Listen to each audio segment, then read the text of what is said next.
I'm a big believer in if you can fix the money, you can start to fix society. I think there's a huge future for decentralized applications, staking, DeFi. So yeah, definitely, I would say a lot of the, a handful of the majors, and then, a couple up and comers that could end up being big, so definitely a big proponent of the digital asset space. Nice. Yes. A couple of friends of mine, they've been big into blockchain. There's a blockchain nexus in Chicago. Yes. Yeah. I know a lot of the Chicago scene. Yeah. So I talk enough to where I think I keep everyone, if not engaged, entertained. Do you know any good jokes? How about any good construction jokes that are clean for audiences? Ooh, 13. I mean, I think I probably have some memes in there somewhere, but I'd have to think of if it's a good, a knock joke, or what did the carpenter say to the plumber? I don't know. Back charge. So I don't know. Welcome to the EBFC show, the easier, better for construction podcast. I'm your host, Felipe, Engineer Manriquez. This show is all about the business of construction. Today's episode is sponsored by Bosch Refine My Site is a cloud-based construction collaboration platform that applies lean principles to enable your entire team to plan, communicate, and execute in real time. It's the digital tool that works in tandem with your last planner system process and puts it all together in one simple, collaborative ecosystem. This easy-to-use platform is available in English, German, Spanish, Portuguese, and French, and can be used on desktops, tablets, and mobile devices.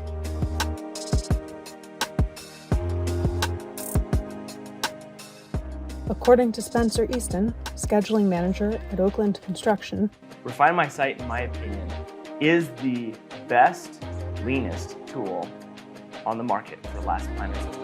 Here's what our users have to say. We've looked at 3 other digital scheduling platforms, and none compare to the straightforward approach Refine My Site takes. From milestone planning all the way down to daily tasks, this program gives every general contractor and their trade partners meaningful collaboration, accountability, and KPIs.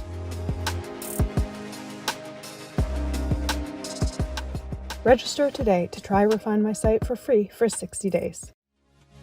Today's show is also sponsored by the Lean Construction Institute. LCI is working to lead the building industry in transforming its practices and culture.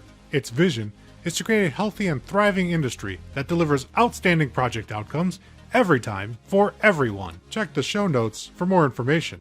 Now, to the show. Welcome to the show, Rob Salvador. Rob, you are the first technologist that had to plug in before the show started. So I just want to appreciate the fact, shout out to battery technology that still isn't such that you can do a 1-hour show and not run the risk of running out of battery power. But I want to go ahead and welcome you and let the good people know where you hail from. How did you get into digital solutions, especially digital construction solutions? Yeah. So hi, everybody. I am Rob Salvador, the co-founder and CEO of DigiBuild. We build construction software that improves projects, profits, and people. So really construction management software. My background comes from the construction industry, grew up in it. My dad had a small contracting company. They did drywall, painting, things like that. So I was always running around job sites with him, working with him. I always make a super lame joke that, before safety coordinators cared, 10-year-olds like myself were, able to run around job sites and help out. So construction's always been near and dear to my heart. Yeah. And, throughout the years, I started my own construction company. I started to see a lot of the pain points in the industry directly, all the complexity, all the different things that we deal with trying to manage projects, especially big commercial projects. And really just, growing up in technology and using technology, kind of just realized there had to be a better way. And then I started to see, other markets digitize and move towards technology and software, and kind of just realized, hey, why isn't construction doing this as well? So, I would say my personal experience is what really led me to where I am today and building DigiBuild and software to improve the construction industry.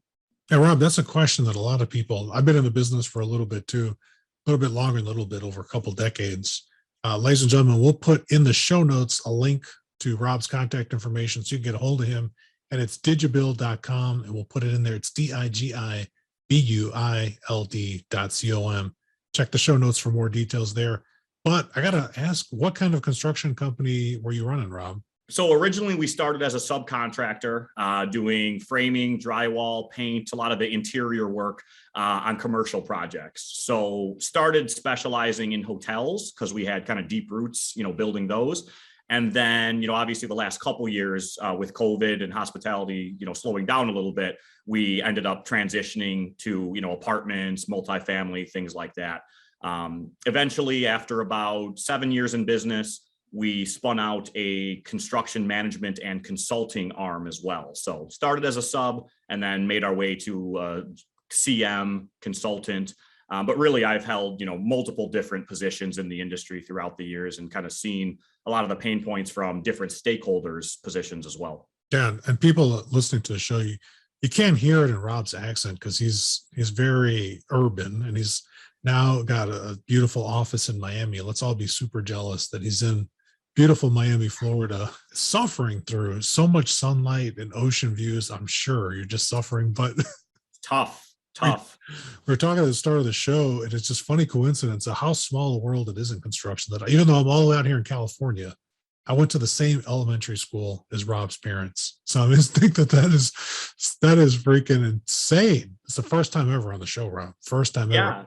I mean, people in construction always say, it's a very small industry. Everyone knows each other. But I would say, this is kind of one of those synergies I was definitely not expecting. We come from a small place in Illinois and wasn't expecting that. So it is a small world. Wasn't. And you were even telling me how you got stuck by a train. And as I was reading your email, I instantly remembered, because I remember where my bedroom was in my parents' house growing up. I can hear railroad tracks on all sides of me. And you would think you get really smart at catching where the bridges are, the overpasses, and getting under viaducts to get in and around town to get anywhere on time. Because if you get caught by a train, you can lose 20 minutes easy. Yes, absolutely. I learned it firsthand. And obviously, as I've gotten older, I have not gotten wiser because I'm still getting caught by those trains.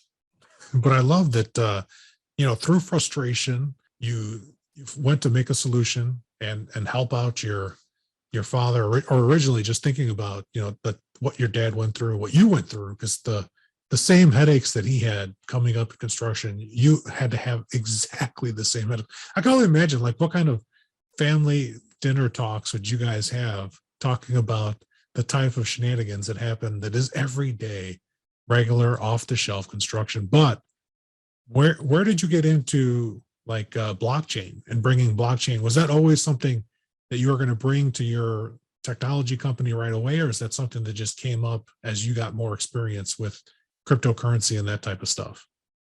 Yeah, so, they kind of happened in parallel. So, about 4 years ago, I was already looking at, digital solutions and how we might build one for the industry. And that also happened to coincide with when I really dove deep into the blockchain, crypto, call it, Web 3.0, has a lot of different names, digital asset space in general. And, just in studying that technology, I was just looking to see kind of where the technology was going to go. I like to be, not only just for construction, but I just wanted to understand what I thought would be, part of the future. And as I dove deeper into Bitcoin and blockchain, and then I started to understand things like smart contracts, kind of just had this light bulb moment where I realized that it was a perfect technology for construction. If you look at what a construction project looks like, you have 50 to 100 different parties who have to do business together, but they don't really trust one another. So they have to build trust between each other using audit trails, contracts, different forms of manual trust building that happens between them. And because of that, and because they're all these different companies, what ends up happening is the industry spends a ton of cost and added risk in putting all these processes together that it takes to manage a construction project. And so I kind of realized that that's a situation where blockchain is really good. So what blockchain is basically just a technology that allows multiple parties, usually with economic interests in the situation, to transact together in a better way. The current internet that we use, it's kind of a closed off database. And what that means is when I send you something right now, I'm sending you a copy, whether that's a picture, whether it's an email, whatever I'm sending online, I'm sending a copy from my database into your database. And once I send that, I lose control of it, of your copy, right? I can't see into your database. I can't control your database. So there's a lack of trust between us. Basically, what blockchain is a shared database between us. Now, it has all the characteristics of privacy and things like that that you need. But what it means is that there's certain information that we can't change. There's more transparency, and there's a shared common data environment. And when that happens, it unlocks benefits that weren't possible in the previous versions of the internet. And so in construction, I kind of realized that meant that we could automate a lot more things. That meant that we could improve how we collect data, how we audit our construction projects, things like that. So to your original question, it kind of happened at the same time. I was looking at digitization. I had a light bulb and said, wow, blockchain makes a lot of sense in this industry. And that's kind of how the original idea for DigiBuild came to be. That's perfect. And it's just perfect timing too, that April, just in time as we're getting into the nerdy tech stuff. But I wanted to read a quote to you while April gets connected and gets all her stuff figured out.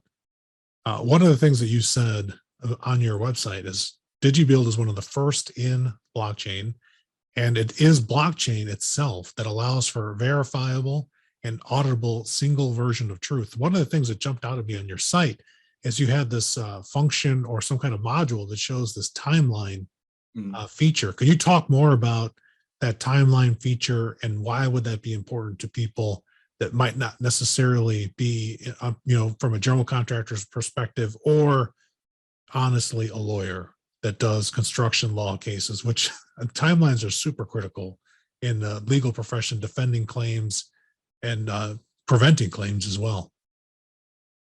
Absolutely. So, one of the things that happens in construction when you have all these different stakeholders on the project is you end up with multiple versions of truth, right? And if you look in the industry right now, everyone in software and solutions tries to be the single source of truth. Contractors, suppliers, lenders, software companies, they're all databases as well. And you can't necessarily see into them. So blockchain is an ideal single source of truth because, if I send you a piece of data and I can't see that you change the data or send it to someone else, again, talking about what I said earlier, you lose version control or you lose control of that piece of data. But with blockchain, it's almost like I were to send a group text message where multiple stakeholders in the network know that a certain piece of information has not been changed or that that information came from somewhere. So what that allows you to do is create that ideal single source of truth, and no single company owns it by themselves, right? There's not that problem of lack of visibility into the database because it's a shared database. So now what you can do is take a look at the way that we currently build trust and what that means to the end users in construction. So currently you have stakeholders that need to audit information, right? Insurance companies, labor unions, the lender, it could be a developer, it can be any one of the stakeholders. They need to audit that information for certain purposes. And because I can't see into your database, I don't necessarily trust you. What I have to do right now is spend a lot of time and effort building that trust. So an insurance audit, for example, you report to the insurance company what you spent for that quarter, and then they send someone into your office for multiple days to verify that, right? Or to go through your paperwork. And that's a manual form of trust building because technically you could have changed that information. You could have underreported your data, and they don't want you to do that because they need to charge you the right premium because that's how they make their money, right? It's shared risk, counterparty risk. Now with blockchain though, that bad situation where they change data isn't possible. So when you have a project that's writing the project data onto a blockchain, now the insurance company, think of it again like a shared group text message. There's no way they could change that information could have been changed without them knowing about it. So now you can have basically a one-click audit because that information, when it's entered, has hit the blockchain and there's no way to change it. So you can download that information with one click. The insurance company gets the information they want. They know it hasn't been changed. So it's de-risked for them from a risk perspective. They can engage in that workflow now. And all of the parties involved, the contractors, the insurance company themselves, they save money and they save risk. Because that auditor who used to have to come into my office for, 3 days, now you don't have to do that. At scale in construction, you're talking massive savings. And that, again, goes for any company that wants to audit. It can be a labor union trying to verify their, the amount of payroll so that they can make sure benefits were paid. So all that is to basically say, you were asking about one of our products, which is what we call DigiVerify, and it creates this timeline that captures all the transactions on a construction project.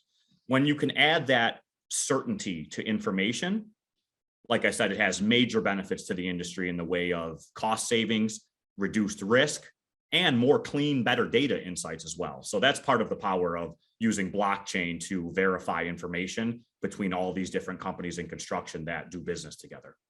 I think, Rob, you're just describing that. The group text is a beautiful analogy for how this actually works. People listening, somebody's going to be thinking like, where can I send Rob a check? Because I want to invest in DigiBuild right now. So what is the situation? What limitations do you guys have on geography? Since you are a software and technology company, are you limited to just English speaking countries, or have you gone outside the US yet? So for now, we're starting in the US. We have gotten a bunch of interest of going overseas, especially in areas where, fraud is even more prevalent, right? Developing countries and things like that. The blockchain is even more valuable. But right now we're in the US, and we'll probably plan to expand overseas in the next couple of years. I would just say, if anyone is interested, feel free to reach out, visit us on our website, and we can, let you know what the timeline looks like. But yeah, as you see with some of the other software companies that are out there, some of the current industry leaders like Procore, Autodesk, they are definitely expanding into other major markets. So we'll plan to do the same.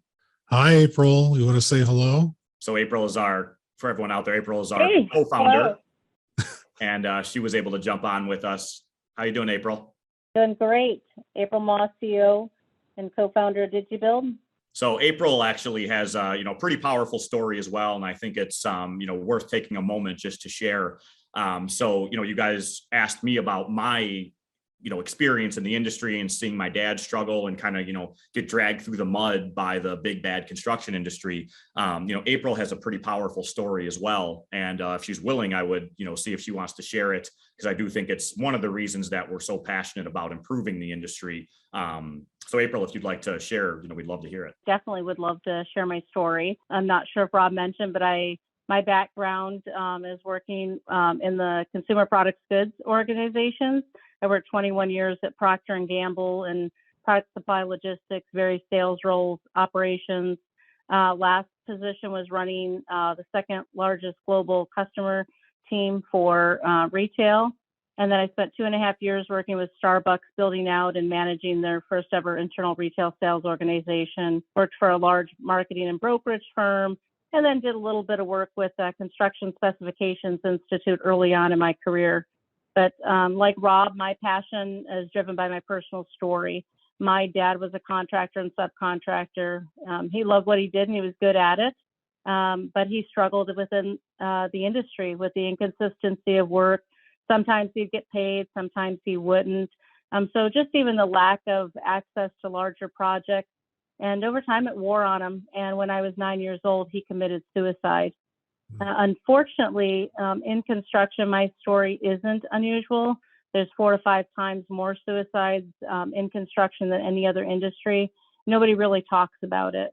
So our product that we're bringing to market is a software that would have benefited my dad, definitely benefited Rob's dad. And we like to say that we're here to not only help construction projects, but we're really here to help construction people. Yeah, April, I'm very sorry to hear about your father. It's, now with the pandemic, it's been getting even worse. I've got some friends that we partnered together speaking on mental health, and it's been a topic of this podcast, several episodes going all the way back to season 1 when I had Frank King come on. He is the mental health comedian, has turned his whole life around.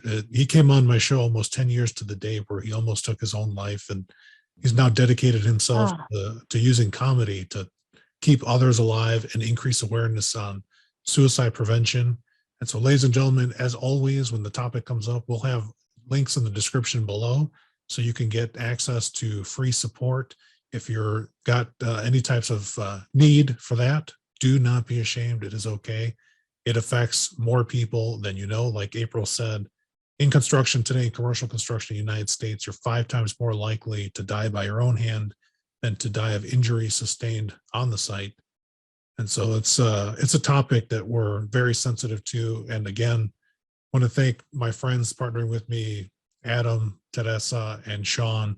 Sean's been on the podcast before, and we've done some free webinars to increase awareness around this topic. So this is something very near and dear to my heart, April.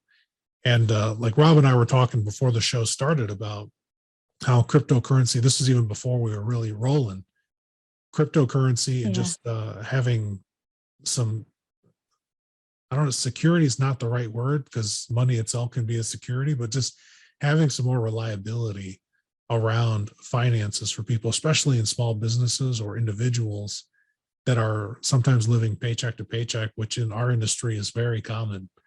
And so anything that we can do to help and be helpful in that area, let me know how I can support what you guys are doing even more so, because this is something that is critical for all human beings, regardless of industry. So thank you for getting up and working on this all the time. Appreciate that very much. And absolutely we'll reach out. I'd love to connect on that. Yeah. And I want to ask a nerdy question just to pivot a little bit. What blockchain is DigiBuild housed on top of? Sure. So we're built on top of Hyperledger Fabric, which is an enterprise blockchain made specifically for B2B and enterprise use cases. Originally, it was built out by IBM, and they then donated it to the Linux Foundation, open source. So that was driven by our customers. So, I'm obviously a very big fan of and believe in the future of public blockchains. I think they're going to be society changing in a good way. But, in doing business with enterprise customers, we had to make sure that we were using a blockchain that was scalable enough, that had all the privacy mechanisms that we needed, and had some other features that made, B2B business possible on it. So Hyperledger is the most proven blockchain. I think roughly half of global shipping runs through it right now on the TradeLens platform, which is a project that's owned by Maersk, the largest shipping company in the world. So we built on top of Hyperledger Fabric, and it gives us everything we need in order to minimize trust between these stakeholders, which then kind of helps us create these end user benefits of automation and data and things that we've talked about. But I absolutely believe that in the future, open source public blockchains long term will be a major net benefit for people, business, and just markets in general. And I got to ask, because this is something I've been nerding out recently, and finally under the good advice of my friend Brittany Campbell Turner, who was running. I know Brittany. Yeah. Oh, Brittany. Shout out. I've done some events with her in Chicago as well. Yeah, she's great. I was going to say, I know that Brittany has been shaming me for a long time to pay more attention to smart contracts in particular. And so I'm glad a fellow friend of Brittany's here, and Rob and April. I was going to ask you too, April, do you just by chance, do you know Cindy Menches? Because I think she worked in the specification stuff herself in some earlier time, another life. I think I do remember her. That is so strange. I'll have to look her up. That is awesome. I mean, nobody knows people from that industry. Yeah, when you said the specification group, I was like, oh my God, I think Cindy used to do yes. Very cool. And you probably we could talk more about all the people we know from back in the neighborhood that are still out and about. It's incredible. Now I don't know too much about. You said it's called Hyperfabric, Rob. Is it Hyperledger Fabric? Yep. Hyperledger Fabric. Is that a proof of stake, or does that involve verifications through a series of nodes? Like I've done some transactions with Ethereum, and sometimes it's 5 minutes, and sometimes it's 4 hours. So What kind of uptime or speed of do you guys see on your side? Yeah, so Hyperledger was specifically built. I forget how many transactions per second, but it's massive. You lose a little bit of the decentralization that you get with public blockchains when you use more of an enterprise blockchain. But again, for businesses, there's only certain levels that you need. Taking the trust off of one and dispersing it to many or a couple businesses, has big benefits anyways. So Hyperledger was built for scalability. They use state channels that basically, whereas Ethereum's current consensus is called proof of work, and they'll be moving to proof of stake, or they're halfway there, like a halfway proof of work. They've been threatening to be there for like a couple of years. Right. Yeah. Their roadmap is, changing because it is a very tough thing they're trying to do. But Hyperledger Fabric uses something called practical Byzantine fault tolerance, which basically is a way to say it's semi-decentralized. And, decentralization is a spectrum based on use case. So where something like Bitcoin, where you're trying to create sound money, where you have a massive attack vector, you have to be completely decentralized. Otherwise, corruption, greed, all the same problems we have right now will happen. But other use cases, like trying to just, make more automation on a construction project, you don't need to be completely decentralized. You can kind of minimize trust. And then that allows you to do that from a risk perspective in business. So yeah, that's what Hyperledger Fabric does. And, obviously long-term, like I said, public blockchains will be able to do a lot of that, but they're still, early on in their roadmaps too. No, that answers a lot of my questions I was going to have about the cost per transaction. It sounds like Hyperledger is the perfect use case for what you got going on. And one of the things, just to dive back into something that I noticed when I was perusing your site, either one of you can answer this, on DigiProcure. Procurement is something that has been the bane of existence for so many people building, especially now with all the supply chain woes that we've had. Can you tell me a story about how DigiProcure has helped, and just in broad strokes what it is, and what kind of insights is it giving people that they didn't have before? Yeah, absolutely. So, like you hit right on the head, supply chain and material procurement in general is the biggest problem in construction right now. It was a major problem before COVID, but it has only accelerated, tenfold. So, in 2019, at the end of 2019, we held a big innovation summit where a big group of the top companies in construction either flew in or called in, and we did a bunch of customer discovery. So we partnered with IBM. They had helped us. Obviously, they were building Hyperledger Fabric. We were building on Hyperledger Fabric. They saw, major use case in what we were building. So together we held an innovation summit. And the two biggest pain points that came out of that, were the top companies out there telling us that supply chain and payments are the biggest pain that they have currently. So what DigiProcure is an automated way to find, order, track, and manage your material from the supplier to the job site. So the number one reason jobs finish late or over budget is because of procurement issues. So we basically make it so that contractors never miss their procurement dates and they always get the best pricing. We also allow them to interact with their suppliers, and then we capture all of that data that's created, for procurement decisions. So what a company can do, whether it's a GC or a sub, is upload their job schedule, upload their material takeoff, and we'll handle the rest. We'll make sure they order the material on time. We'll send them alerts. It could be something like, hey, your project schedule says that you're supposed to start, light gauge metal framing next week, but you have no light gauge metal framing material ordered. You better order that now. And then also, if they want us to, we can get that ordered for them at the best price. They can track it. And then one of the other big pieces of what DigiProcure does, like I said, is capture that data. So as you know, construction is becoming obsessed with data now, especially with the high frequency of failure and disputes that we see.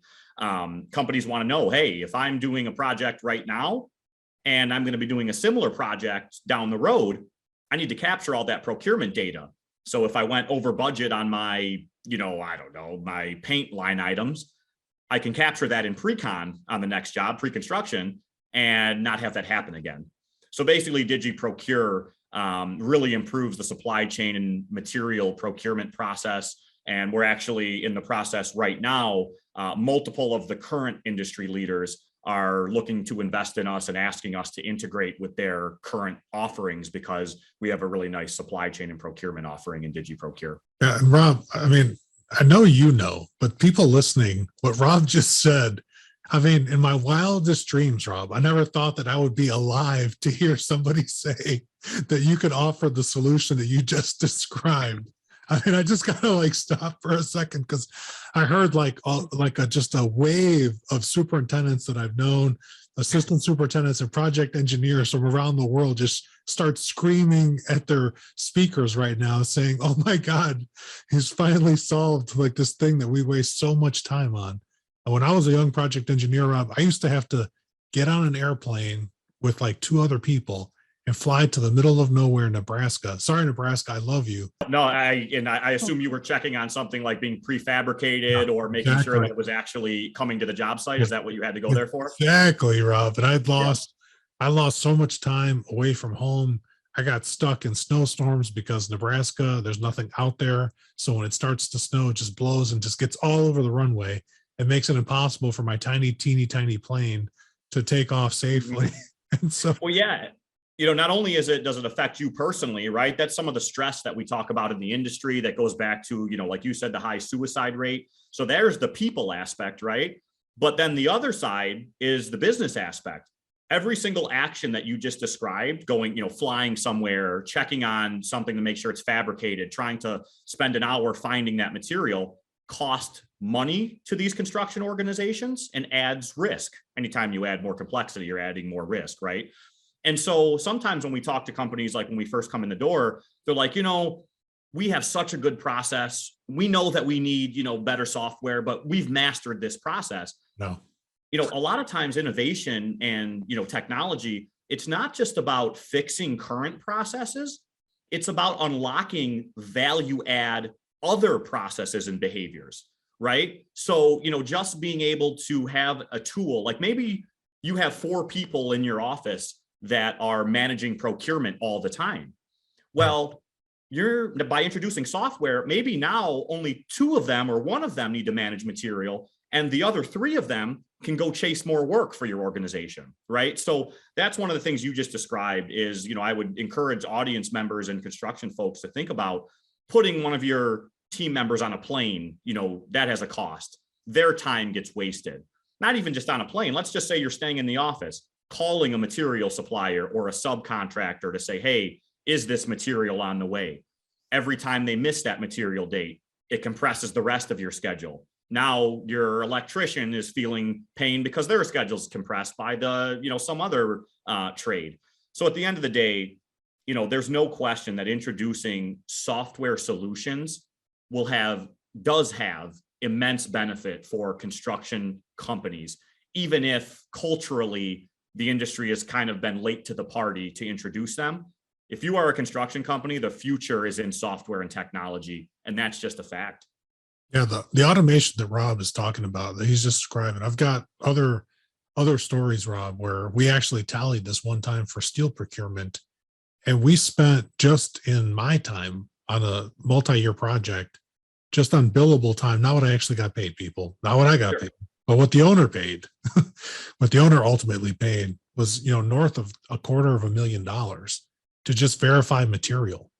I mean, literally just verifying material, $250,000 just to go and see, because trust was so low, like Rob described. People, trust has a cost, and Rob and April are finding out exactly what those costs are for companies.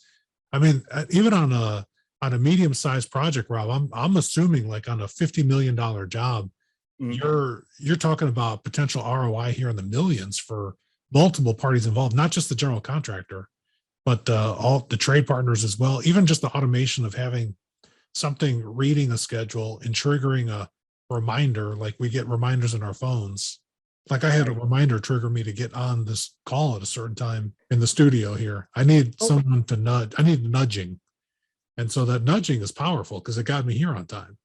And so that in construction too is big. And being able to bring that type of solution and leverage, that could be adding back trillions of dollars to the industry, just the United States alone, with all of the unnecessary movement of people, materials, waste, verifications, and for things that you're totally right, that can absolutely be automated easily. Yeah, I mean, your software should be like your digital project assistant that does things for you so that you don't have to do them, right? Like project teams have enough complexity.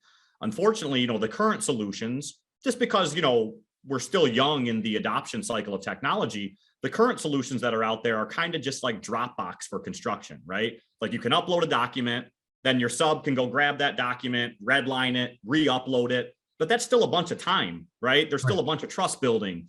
There should be automation where platforms do things for you. And to your point, the benefits at scale, and construction globally is a $10 trillion industry, 13% of the global GDP. You're talking immense savings. One of the things we're able to do for subcontractors is save them up to 5% on their material cost. How? Okay, well, most subcontractors out there, whether you're a small, middle, whether you're a large company, whether you're a mega company, most of them are only getting a couple quotes when they quote material, right? Right. But let's say you're doing a job somewhere and maybe there's a local supplier, there's 50 local suppliers that normally you wouldn't even have talked to. Well, because it's too much, right? You got to call all of them, email all of them, gather all the quotes, compare all the quotes together. With a platform with DigiProcure, what we're able to do is basically manage most of that for you. And now subcontractors are like, oh my gosh, we're saving so much money on material just because we're able to get 20, 50% more quotes than we would have gotten before. And you get the best prices because of that. So there's many different ways that happens, like you said, but at scale, these type of solutions in construction are absolutely necessary, and they're absolutely game-changing and helpful for these companies. Yeah, for people listening, if you've never had to buy material for commercial construction, it's not like being at a grocery store and looking at like, oh, there's 7 different types of ketchup and you can see the price for each one.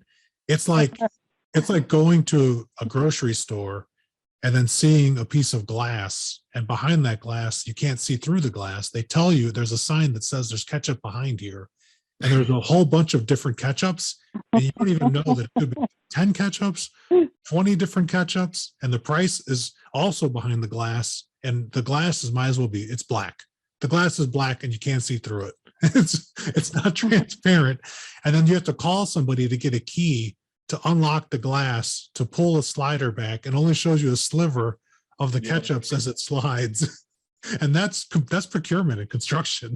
And they don't even give it to you right there. Then you have to wait for the material or your product to arrive, and you have to hope it's coming on time.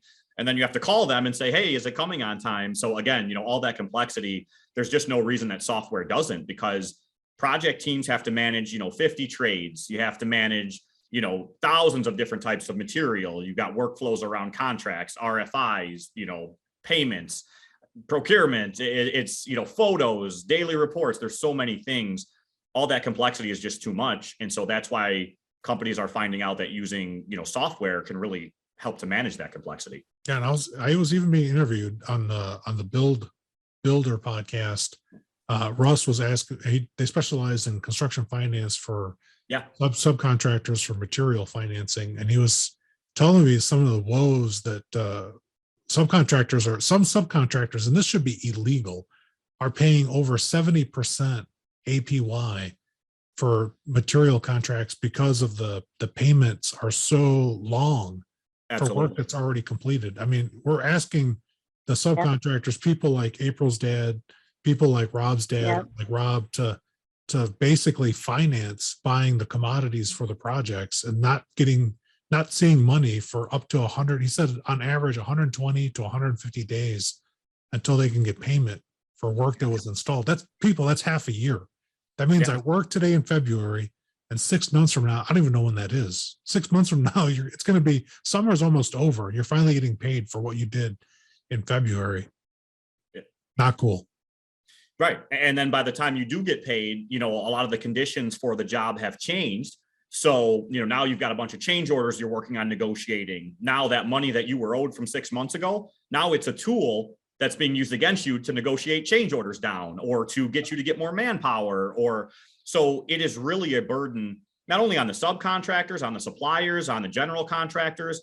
Many people think that by slow paying, I wouldn't say many, but some people think there's been a history in the industry of companies that think by slow paying, you're helping your company or the project, because you're the developer or something. But adding inefficiency, building adversarial relationships, that doesn't help. That's actually the reason that 70% of projects finish late or over budget.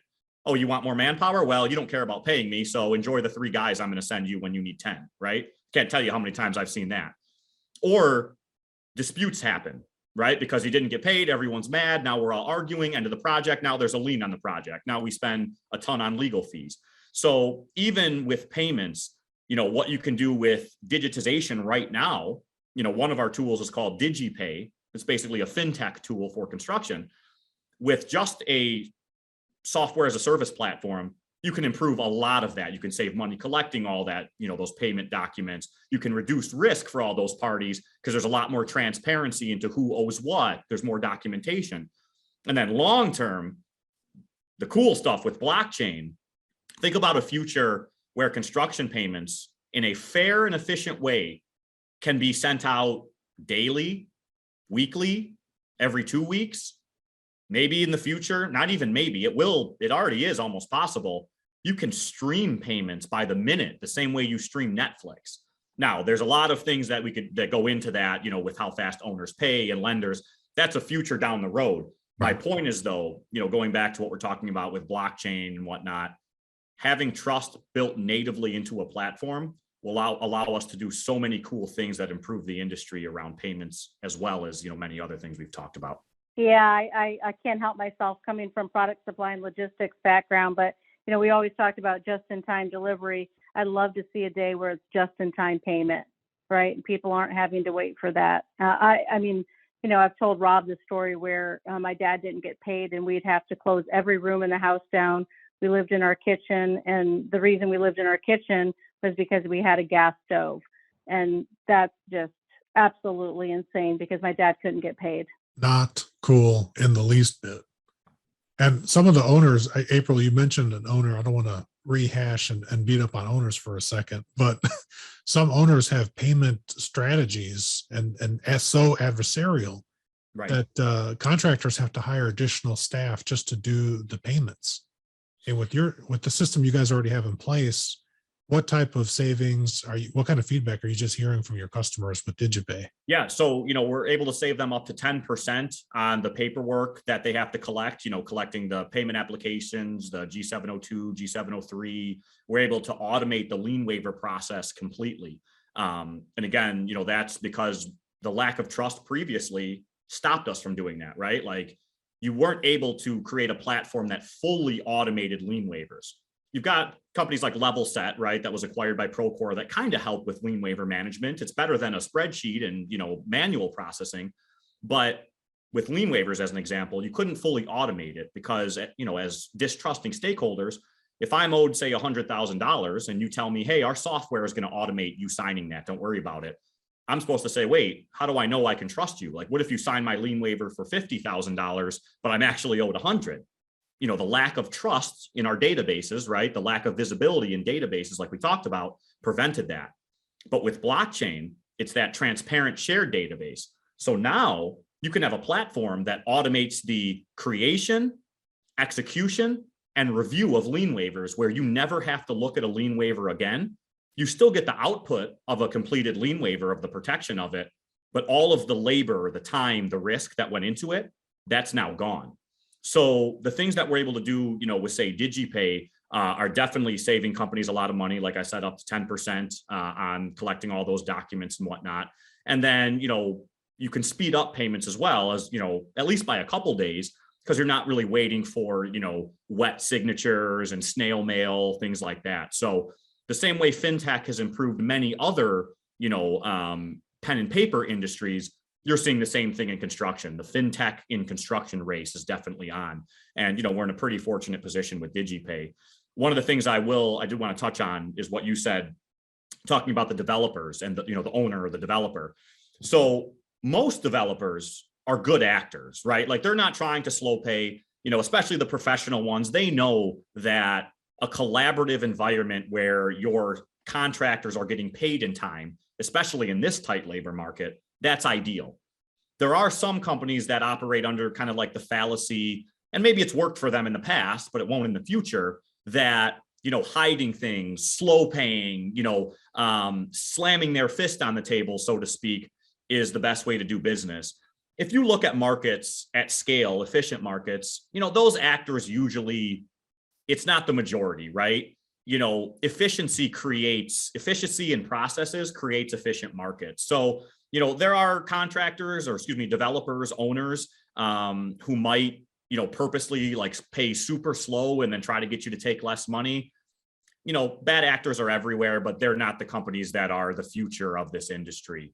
Even now we're working with multiple large developers that see, hey, collaboration and, working with our stakeholders, not against them, is the way to successful construction projects. That's my favorite sweet spot, Rob. But unfortunately, time is not our friend today. April and Rob, you have been amazing on this episode. I think we need to have you guys come back and make you like a regular. We could talk to you every season from now on. But April and Rob, you all get the last words. Yeah, no, I just want to thank you so much for having us. I think what you're doing is extremely important. We need to talk more, collaborate more, learn more in our industry, especially around technology. Because at the end of the day, technology is a tool that is improving all industries, construction included. So we at DigiBuild believe that, like April said earlier, we're building something that will improve the projects and the people in the industry. So, if you're a general contractor, subcontractor, or even an owner developer who would like to look at DigiBuild and our tools and how we can help your projects, please do reach out. You can check out our website, as you mentioned, digibuild.com. You can ping us on LinkedIn or email us at info@digibuild.com. And together we'll build a happier and healthier construction industry. Thank you so much for having us. Yeah. April, you get some last words too. Don't let Rob glory. Oh, yeah. She deserves the last words. I talk too much. I definitely would like to come back. I appreciate that you recognize the struggles that people have in construction. You hit a real tender spot in my heart, and love to collaborate and talk more about that with you and your audience. Ladies and gentlemen, you'll have all those links in the show notes. Very special thanks to my guest. I'm Felipe Engineer Manriquez. The EBFC show is created by Felipe and produced by a passion to build easier and better. Thanks for listening. Stay safe, everybody. Let's go build.